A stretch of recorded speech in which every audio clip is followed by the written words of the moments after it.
L'univers intersidéral. Depuis des milliers d'années, l'homme cherche à percer les mystères de son immensité.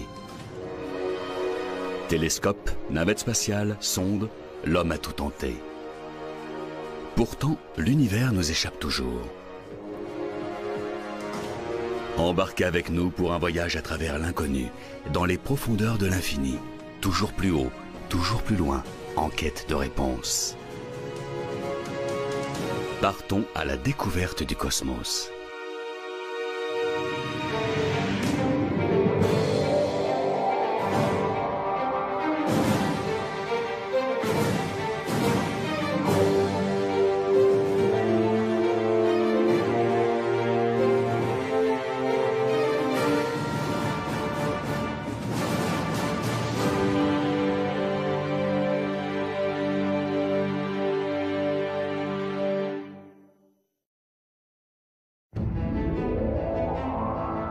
À 6 milliards de kilomètres de notre Terre.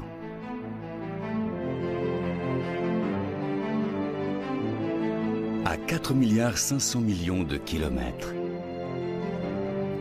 Alors que nous traversons l'orbite de Pluton en route vers la Terre, une question demeure. Si les distances à l'intérieur même de notre système solaire sont aussi gigantesques, qu'en est-il de l'univers tout entier? Y a-t-il autre chose au-delà de ces limites? Voici Jupiter situé à plus de 800 millions de kilomètres de la Terre.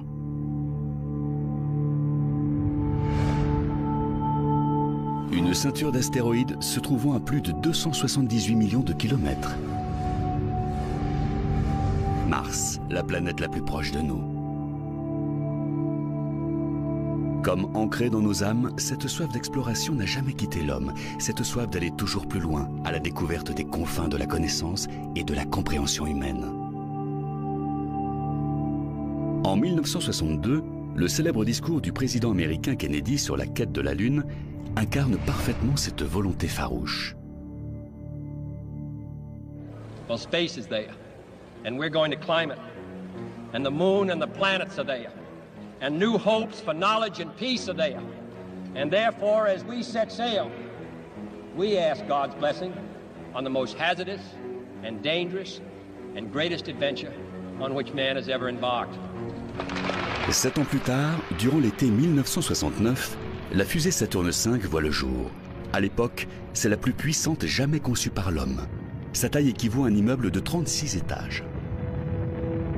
Elle envoie 3 hommes à la conquête de l'espace, en route vers cette sphère lumineuse qui, depuis toujours, permet à l'homme de mesurer le temps qui passe. La Lune.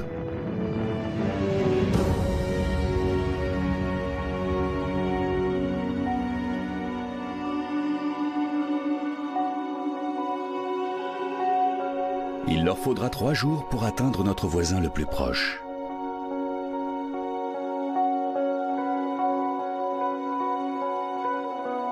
Pendant ce temps-là, sur la Terre, des millions de personnes retiennent leur souffle, à chaque minute qui conduit les 3 astronautes toujours plus loin dans l'espace.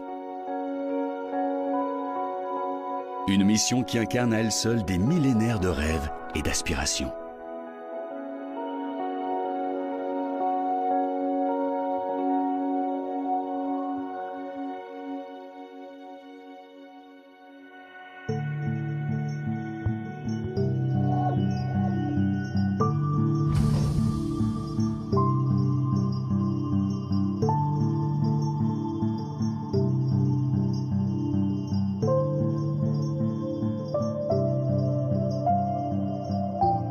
Puis vint ce moment de crainte et de joie mêlée, ce pas de géant pour l'humanité qui changea à jamais notre perception du possible, une source intarissable d'inspiration.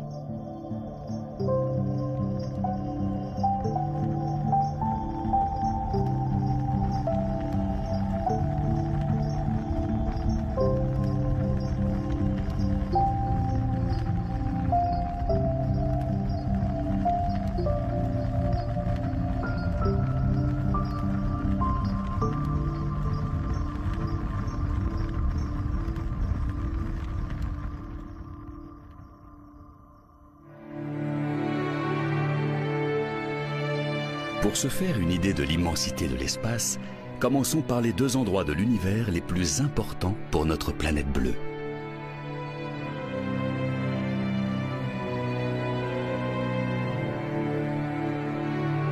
La Lune est le seul satellite naturel de la Terre et il est de taille. Environ un quart du diamètre de la Terre, ce qui fait d'elle la 5e plus grande lune du système solaire. Elle est si grande et si proche de nous que son influence gravitationnelle est énorme. Elle agit sur les marées et stabilise la Terre.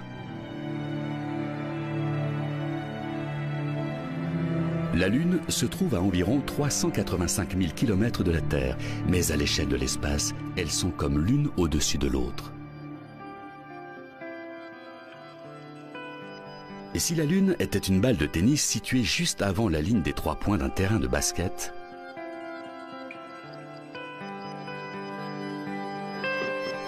la Terre aurait la taille d'un ballon de basket posé sur le panier, soit à un peu plus de 7 mètres l'une de l'autre. Si loin et pourtant si proche.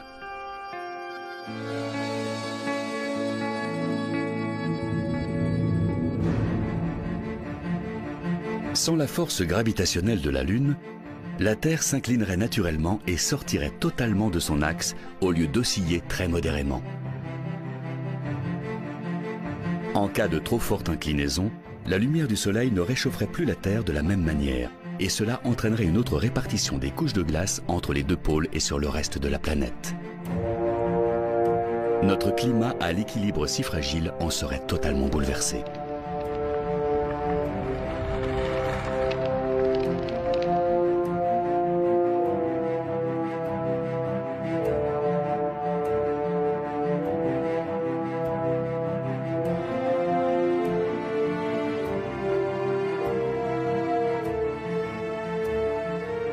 Fort heureusement, la Lune est là pour maintenir la stabilité de notre climat. La Terre, au gré d'une force gravitationnelle ancestrale, continue d'exercer son attraction sur la Lune, qui décrit un cercle à l'infini, telle une bille sur son rail. Sans cela, elle dériverait loin dans l'espace.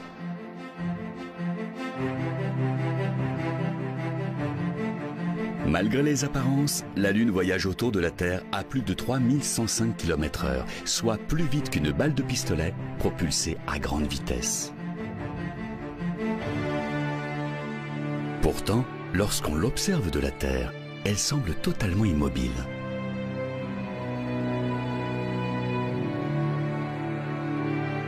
D'ici, la Lune semble baignée dans une mer de tranquillité. Ce sont même tous les objets en orbite autour de notre planète qui donnent cette impression. Mais les apparences sont parfois trompeuses. Lorsqu'on regarde les images d'archives de la Station spatiale internationale ou d'une navette spatiale en orbite à une distance de plus de 400 km de la surface de la Terre, on a du mal à se faire une idée de la vitesse réelle de ces deux engins. En réalité, ils se déplacent à plus de 20 fois la vitesse d'une balle.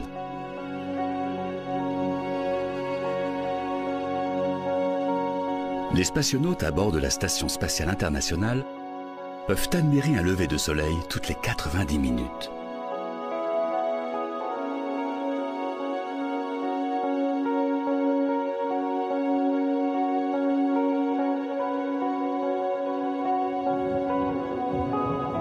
Supposons que la navette se trouve à quelques centimètres de la Terre. Que donnerait de ce nouveau point de vue une vitesse de plus de 27 000 km/h à l'œil nu?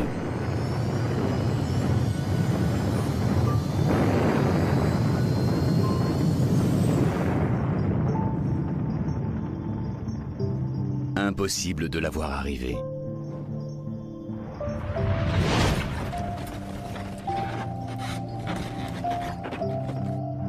Seul le vrombissement de son passage à plus de 8 km/s se ferait entendre.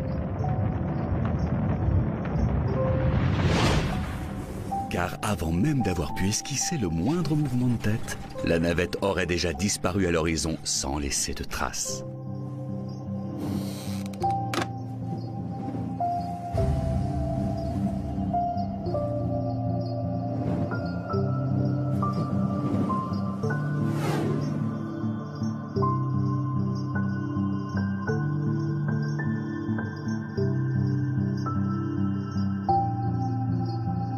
Désormais, on appréhende mieux les distances dans l'univers et on comprend mieux pourquoi il n'a fallu que 3 jours pour rendre visite à la planète la plus proche de notre Terre. Mais il est temps de poursuivre notre route plus avant dans l'espace à la découverte de ce géant de lumière situé à quelques 150 millions de kilomètres de la Terre. Le Soleil.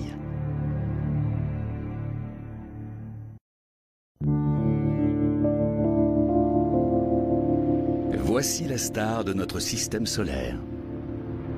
Sans lui, la Terre et la Lune ne seraient qu'amas sombres et glacial de rochers, dérivant inlassablement dans l'espace.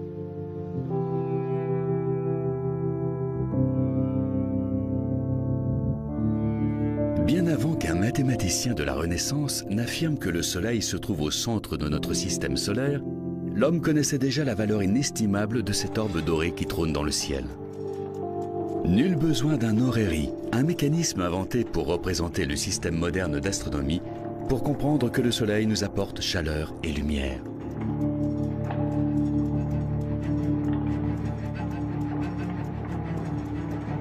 Notre galaxie est constellée d'étoiles, et le Soleil en est la plus importante, tout du moins pour nous.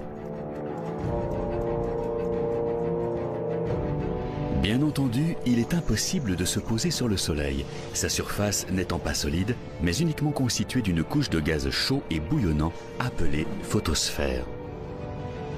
Plus on s'approche de son noyau, plus cette masse gazeuse devient dense. En s'enfonçant à plus de 160 000 km à l'intérieur du Soleil, on atteint la zone de radiation où l'énergie émise par le cœur est transférée vers la surface sous forme de radiation électromagnétique. Si l'on poursuit notre chemin toujours plus à l'intérieur, on arrive enfin à cette centrale thermonucléaire qui régit absolument tout, le noyau. Température 15 millions de degrés Celsius. Voici l'endroit d'où provient toute la lumière et toute la chaleur de la Terre. Le Soleil est vieux d'environ 4,5 milliards d'années. D'ici 5 millions d'années, il aura épuisé la majeure partie de son carburant. Conséquence, il se refroidira et se transformera en une gigantesque étoile rouge. Mercure et Vénus, situés à des millions de kilomètres de là, seront engloutis au terme de cette formidable expansion.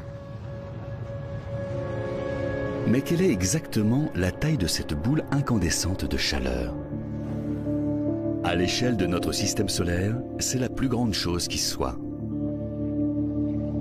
Voici Mercure, Vénus, Mars, Jupiter, Saturne, les 2 plus grandes planètes. Comme le montre ce schéma, elles paraissent bien infimes en comparaison du Soleil. Il est si énorme et si puissant qu'il crée de l'énergie électromagnétique, ce qui génère de spectaculaires éruptions d'énergie à très fort taux de radiation.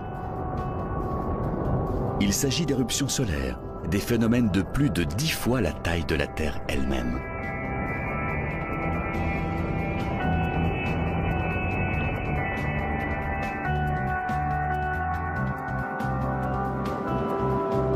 Si vous décidez de faire le tour de la Terre en avion, vous êtes sûr de vous embarquer pour un long voyage.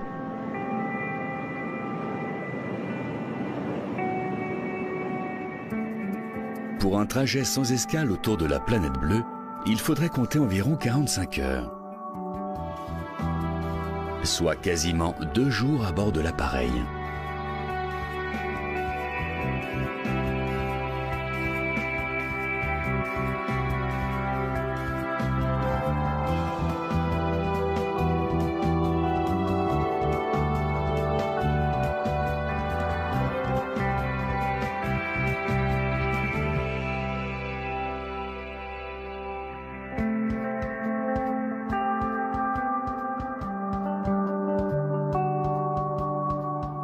Mais avec une circonférence 109 fois supérieure à celle de la Terre, un voyage autour du Soleil durerait 200 jours.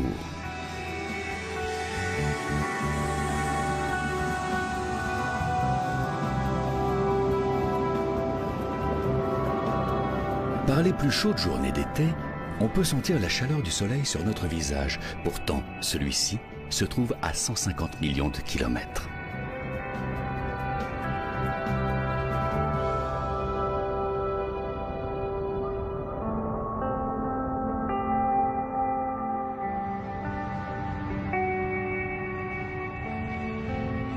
Fort heureusement, nous sommes à la distance parfaite des flammes de cette fournaise stellaire.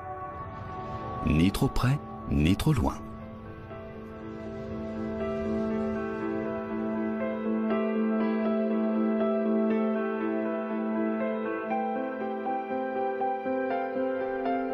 Et si le Soleil s'arrêtait brusquement de briller, il faudrait exactement 8 minutes pour que les répercussions sur Terre soient visibles.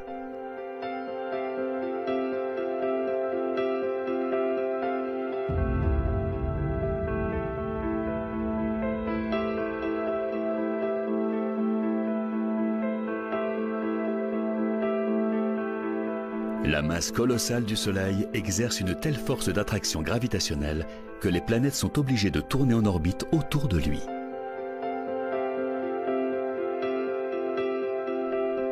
Sur les échelles proposées dans bon nombre de schémas, il est totalement impossible de se rendre compte des distances réelles qui séparent les planètes de l'astre lumineux.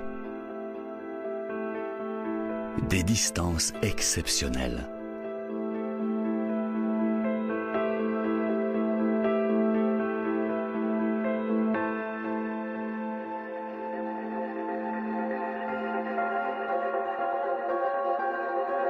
Imaginez que nous décidions d'entreprendre un petit tour des différentes planètes du système solaire à bord d'une fusée Apollo. En partant du Soleil, il faudrait à peu près 60 jours pour atteindre la planète la plus proche.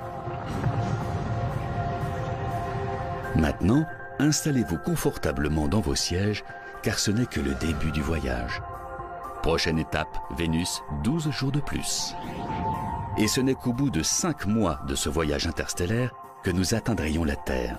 Puis encore 3 mois supplémentaires pour découvrir la planète rouge, Mars. Mais il faudrait attendre 2 ans pour que Jupiter soit enfin visible.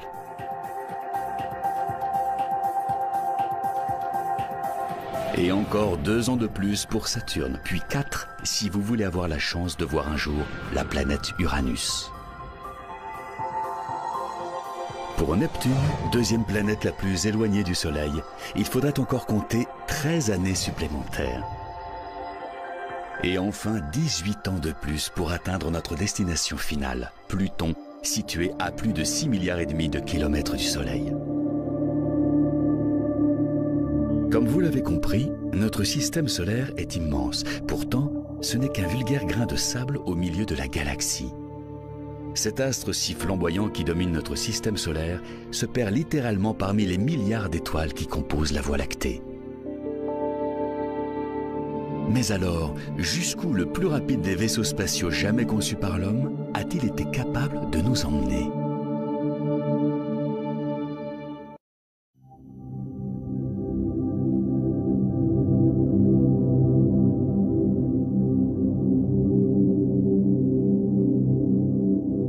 Après ce long périple qui nous a conduits du Soleil aux planètes les plus éloignées, on se fait une meilleure idée de la distance entre chaque corps céleste. Et cela n'a quasiment pas bougé depuis 3 milliards d'années et les origines de notre système solaire. Mais aux confins de celui-ci, dans une zone appelée la ceinture de Kuiper, les choses ne sont pas aussi immuables. Ici se cachent plusieurs planètes naines, dont Pluton, ainsi que des millions de corps célestes glacés qui dérivent à travers l'espace. En majorité, des restes de planètes glacées qui datent de la formation de notre système solaire. Il y a plus de 4,5 milliards d'années.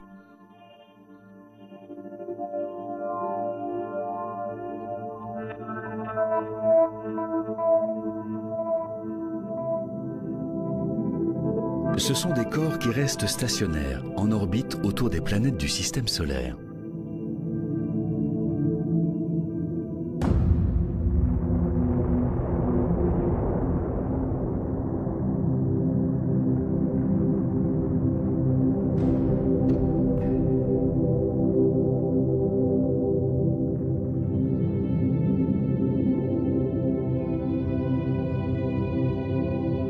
de temps à autre, des turbulences gravitationnelles engendrées par Neptune ou Uranus font dévier ces sortes de blocs de glace de leur orbite d'origine et les envoient dans le système solaire interne sous forme de comètes à courte période.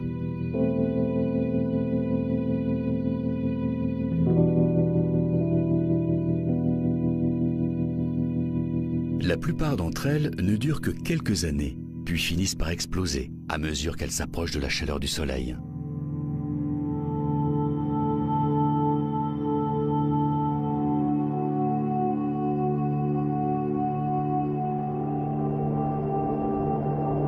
Cette même chaleur qui provoque l'évaporation des couches externes de ces corps glacés, laissant échapper du gaz et de la poussière. Les vents solaires transforment toutes ces particules en une longue queue qui pointe à l'opposé du Soleil.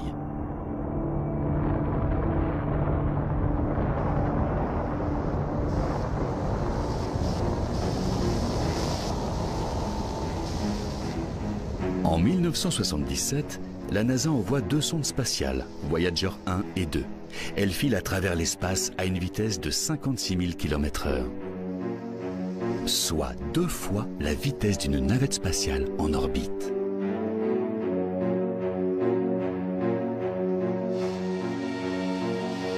Après plusieurs décennies dans l'espace, les sondes Voyager finissent par franchir les limites de notre système solaire. Elles dépassent la ceinture de Kuiper et en 2010, elles atteignent l'espace interstellaire. Leur mission, explorer les limites de l'influence magnétique solaire.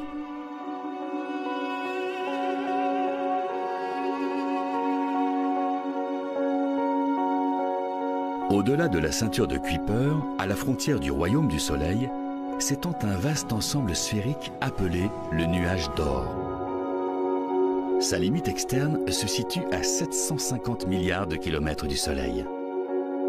Voici la structure glacée qui enveloppe notre système solaire, l'endroit même où les comètes aux orbites plus longues tirent leurs origines.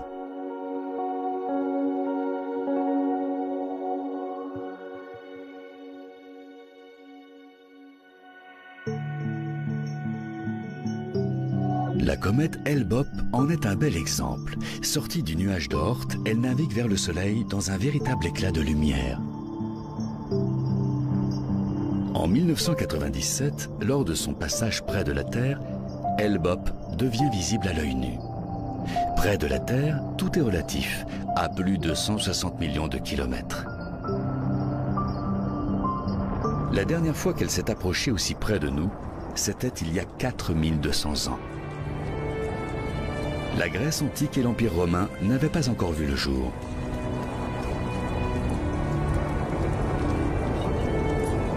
Hale-Bopp a depuis repris son chemin vers le nuage d'Oort. De retour à son état glacé, sa longue queue brillante n'illumine plus l'espace. Elle ne sera sans doute pas de retour avant plus de 2400 ans.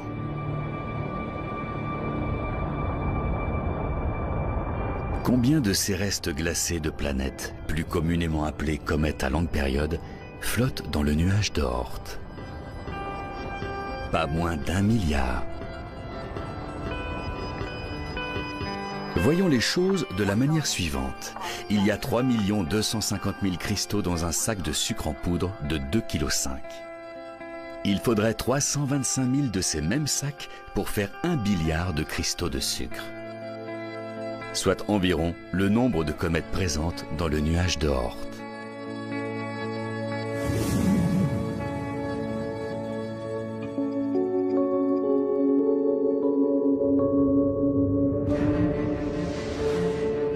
Le nuage d'Oort est si vaste qu'il s'étend sans doute jusqu'à 1/3 de la distance qui nous sépare de Proxima du Centaure, l'étoile la plus proche de nous après le Soleil. Néanmoins, notre voisin stellaire se trouve quand même à plus de 4,3 années-lumière de la Terre.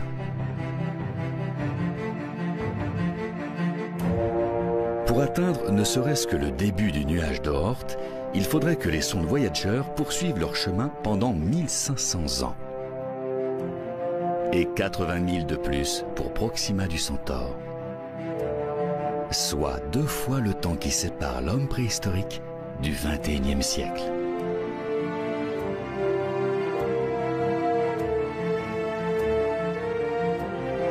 Pour atteindre le groupement d'étoiles ou astérisme le plus proche de la Terre, qui se trouve à 4,3 années-lumière de la Terre, il faudrait parcourir une distance de plus de 40 milliards de kilomètres. Pour une telle entreprise, seul un vaisseau spatial capable de transporter plusieurs générations d'explorateurs parviendrait au bout du voyage. Un vaisseau de la taille d'une ville.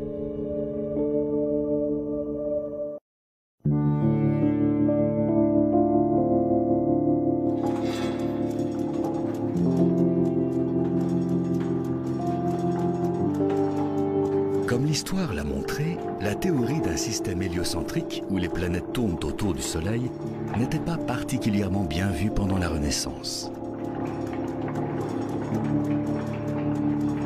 En 1592, il y a un peu plus de 500 ans, Giordano Bruno, un philosophe italien, se risque à déclarer que le Soleil n'est pas la seule étoile de notre galaxie. Un terrible blasphème aux yeux du Vatican. Après des années de procès, l'Inquisition le reconnaît coupable d'hérésie et d'athéisme. Son unique péché, avoir osé penser que l'univers était infini. Que les étoiles n'étaient pas toutes à distance égale de la Terre et que la théorie de l'héliocentrisme s'appliquait à chacune d'entre elles. Bruno paiera ses idées de sa vie. En l'année 1600, il est brûlé vif.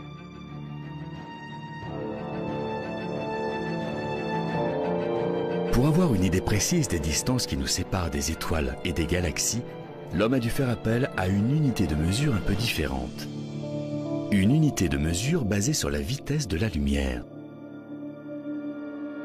La lumière voyage à une vitesse approximative de 300 millions de mètres par seconde.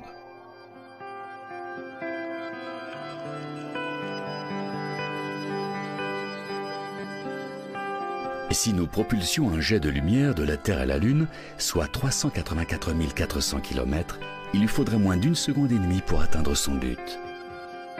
Un simple battement de paupières. Pour la planète Mars, à près de 223 millions de kilomètres, cela lui prendrait un tout petit peu moins de 13 minutes. Pour Jupiter, un peu plus d'1 demi-heure. Pour Saturne, 1h10. Et pour parvenir au monde gelé de Pluton, il lui faudrait près de 5h30, même à une telle vitesse. Mais une fois les limites de notre système solaire franchies, les distances augmentent à l'infini. Il faut donc passer à une nouvelle unité de mesure, les années-lumière. Comme son nom l'indique, elle se base sur la distance parcourue par la lumière en un an. Proxima du Centaure, par exemple, l'étoile la plus proche de nous après le Soleil, se trouve à 4,2 années-lumière de nous, soit plus de 40 milliards de kilomètres. Mais pourquoi s'arrêter là? Chaque semaine, les astronomes découvrent aux confins de l'espace toujours plus de nouveaux mondes, les exoplanètes.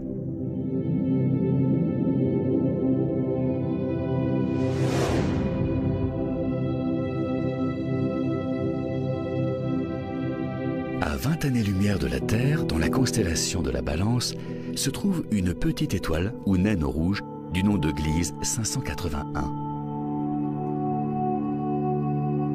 Selon les scientifiques, il est possible qu'une planète du type de la Terre soit en orbite autour d'elle.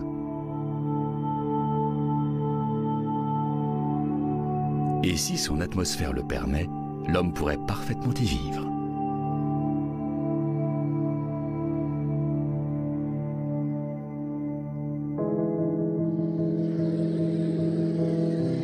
Mais comment faire pour l'atteindre?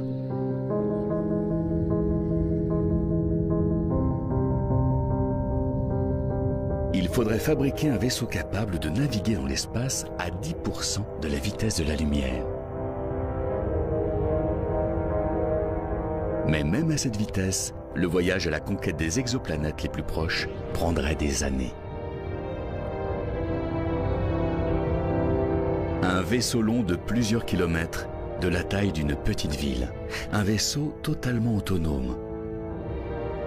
et capable de parcourir des distances sur plusieurs générations d'êtres humains. Un vaisseau qui pourrait héberger des milliers de membres d'équipage, leurs enfants, petits-enfants et arrière-petits-enfants, pour un voyage de plus de 200 ans.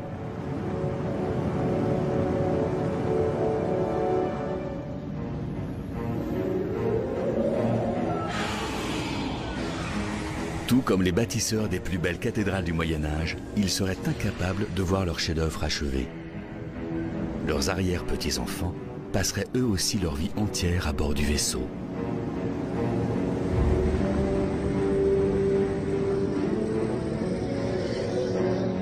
Mais eux non plus ne verraient jamais Gliese 581.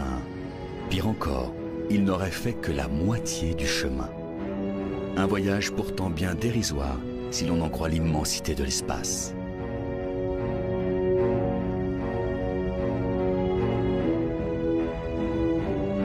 L'ensemble du système solaire s'étend sur plus de 5000 années-lumière et ce n'est qu'une infime partie de notre galaxie.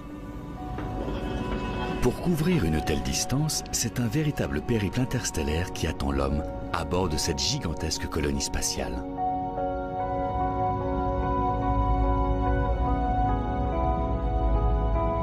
Un voyage sans retour pour nos nobles explorateurs, mais un voyage pour l'avenir de l'humanité, porteur des générations de demain.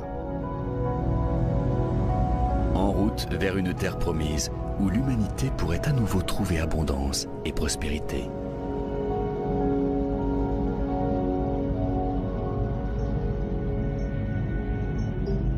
Un voyage à la conquête de l'espace infini, à des vitesses difficilement imaginables pour le commun des mortels.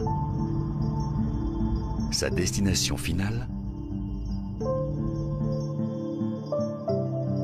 Un monde étrange et imaginaire dont l'homme a longtemps rêvé.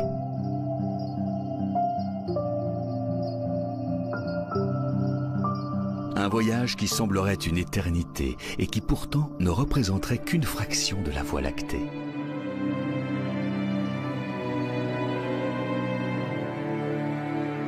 Pour avoir une chance de briser les frontières de notre galaxie et se perdre toujours un peu plus dans les profondeurs de l'espace, nous serions obligés de propulser le vaisseau à des vitesses inouïes.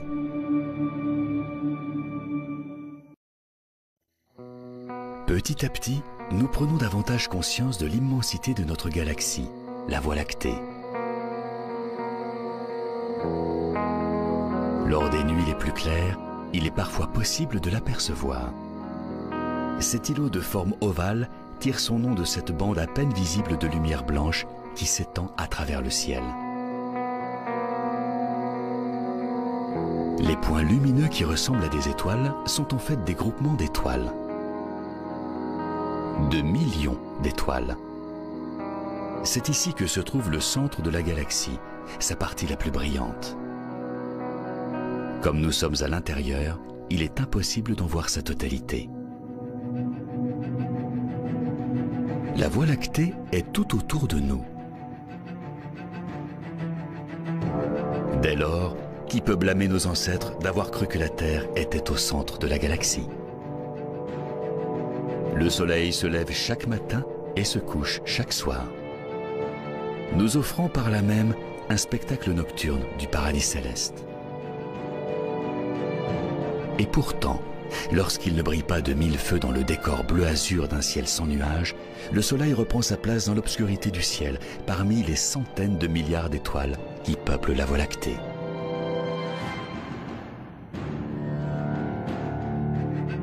Les étoiles que l'on observe au loin sont à des milliards d'années-lumière. Une notion de lointain toute relative. Car de l'autre côté de la galaxie, c'est notre soleil qui apparaît comme une étoile au lointain. Pour avoir ne serait-ce qu'une chance de percevoir la Voie lactée de la sorte, il faudrait être à des millions d'années-lumière.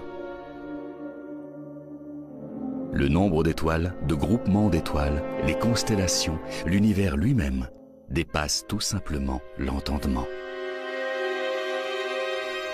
Comment faire pour replacer la Terre, le Soleil ou même le système solaire dans ce gigantesque tableau?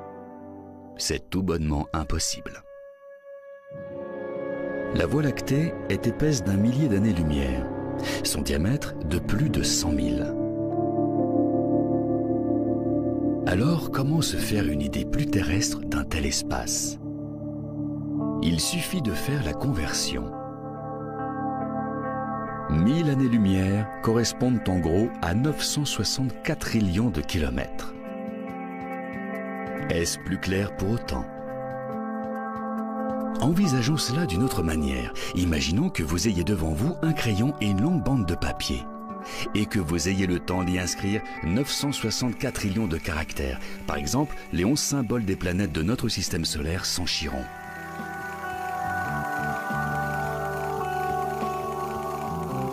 Eh bien, cette bandelette de papier ferait plus de 3000 fois le tour du Soleil. Cet exemple nous permet-il de visualiser de manière un peu plus précise un tel nombre? 964 trillions de kilomètres? L'immensité de la Voie lactée? Rien n'est moins sûr.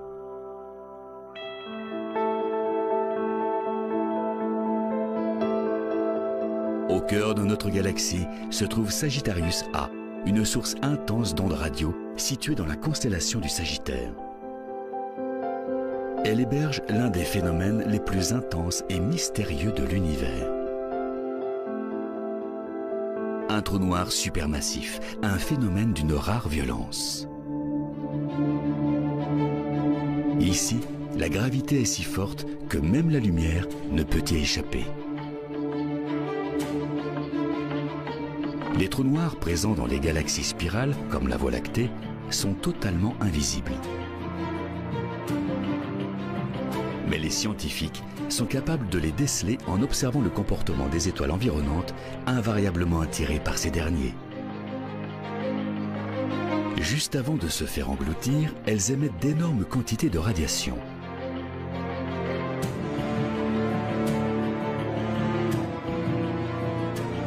Plus de 4 millions de fois supérieure à la densité du Soleil. Le trou noir de Sagittarius A fait disparaître sans laisser de traces des amas d'étoiles entiers. Ici, le temps et l'espace tels que nous les connaissons cessent d'exister.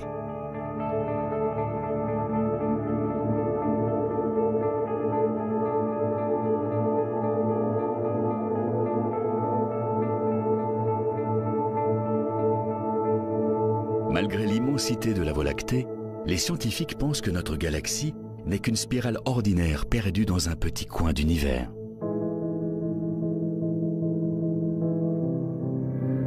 Supposons que notre vaisseau spatial intergénérationnel puisse embrasser un jour la vitesse de la lumière. Il faudrait tout de même 2 500 000 années terrestres pour atteindre Andromède, la galaxie la plus proche de nous. Même à la vitesse de la lumière, sa progression serait totalement imperceptible à l'échelle de l'espace. Seuls nos descendants pourraient atteindre cette étrange et nouvelle galaxie par le biais d'un trou de verre. Et avec un peu de chance, ils y trouveraient une planète habitable et abandonneraient leur vaisseau. Ils se mettraient à la recherche de nourriture, se fabriqueraient des abris et commenceraient à fonder des sociétés telles que nous les connaissons sur Terre. La réussite finale d'une mission planifiée sur des générations entières.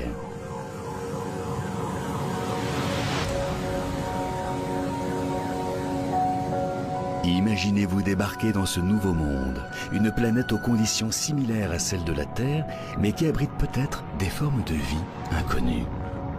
Une planète où l'évolution aurait pris un chemin différent. Pour l'instant, ce n'est bien sûr qu'un rêve. Mais il n'y a pas si longtemps, c'est aussi ce qu'on disait de la Lune.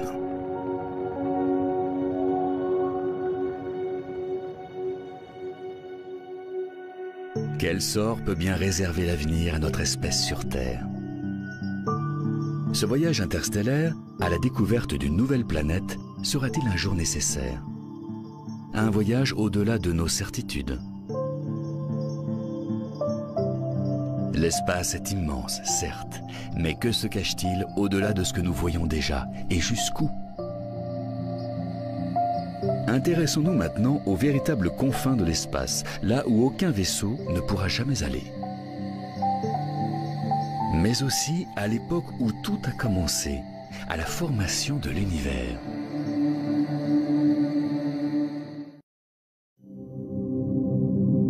En 1923, un jeune astronome du nom d'Edwin Hubble travaille à l'observatoire de Mount Wilson, en Californie.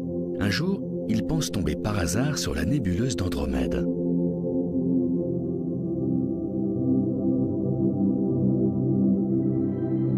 Il prend alors une série de clichés en noir et blanc qui vont très vite entrer dans l'histoire.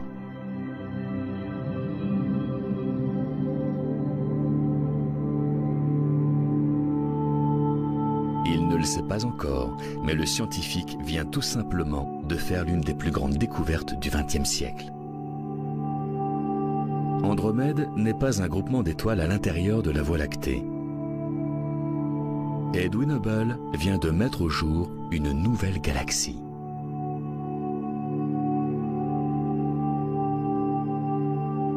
Reste désormais à savoir combien d'autres se cachent au-delà de la Voie lactée.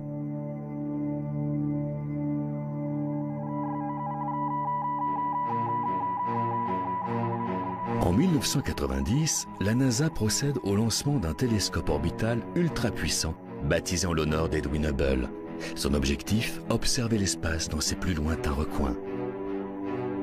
De la taille d'un quart, Hubble navigue en dehors de la distorsion atmosphérique de la Terre.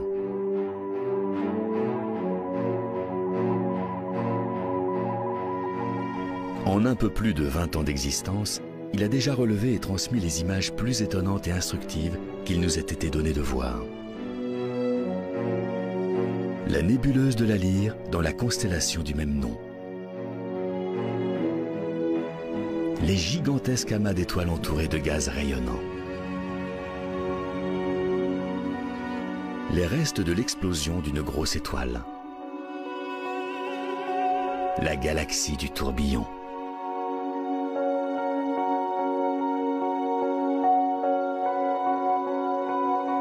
Les piliers de la création, véritable colonne de poussière interstellaire.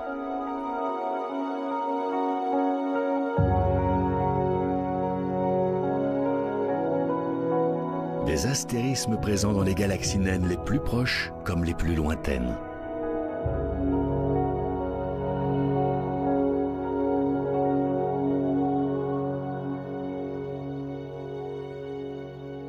La nébuleuse de la Carène. Grande de 3 années-lumière.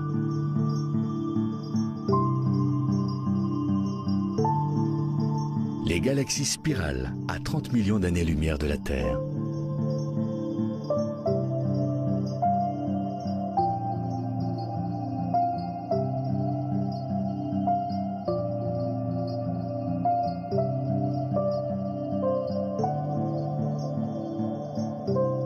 Des images plus extraordinaires les unes que les autres.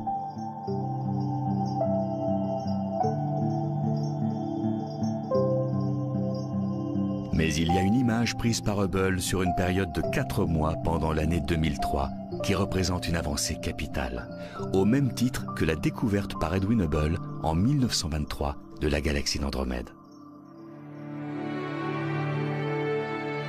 À première vue, on ne dirait rien de plus que des étoiles dans la nuit. Mais en observant de plus près, on décèle plus de 10 000 corps célestes. Pas d'étoiles, ni de système solaire ou même de groupement d'étoiles. Pratiquement chacune de ces minuscules boules de lumière sont des galaxies.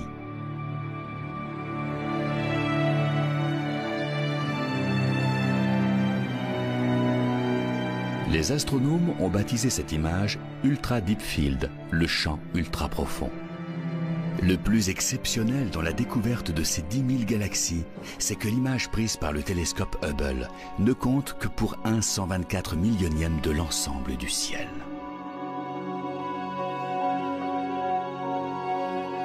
Pour capturer une telle image, les astronomes ont pointé le télescope vers le sud et une infime parcelle de ciel, totalement noire et apparemment vierge.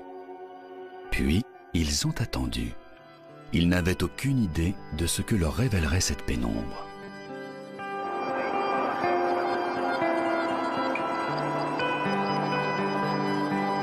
Pour se faire une meilleure idée du point de vue d'Hubble, imaginez que vous êtes un spationaute flottant dans l'espace et que vous teniez un crayon à bout de bras. Caché par la gomme, un minuscule bout d'espace. Derrière lui se trouvent ces 10 000 galaxies. Et ce n'est pas tout. Toujours sur ce cliché, les astronomes vont déceler 5000 galaxies supplémentaires dans le flou de l'image. Parmi elles, certaines des plus anciennes. L'univers à l'état de nouveau-né.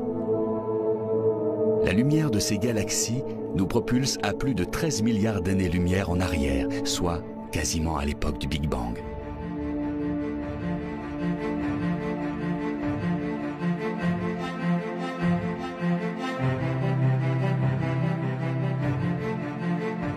Mais combien de galaxies a-t-on pu recenser exactement? Jusqu'à la découverte d'Edwin Hubble, les astronomes penchaient pour une galaxie unique, la Voie lactée. Aujourd'hui, la NASA estime qu'il en existe des centaines de milliards, dissimulés dans les profondeurs de l'espace. Connaîtra-t-on un jour les limites de l'univers? Et si oui, que se cache-t-il au-delà de celui-ci?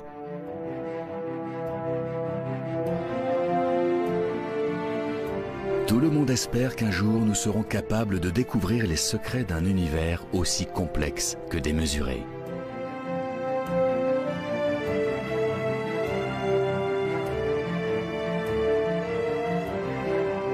Sa taille dépasse sans doute notre imagination. Nous étanchons peu à peu cette soif d'exploration. Nous approchons petit à petit de l'ultime connaissance, pour un jour peut-être percer définitivement les mystères de l'univers.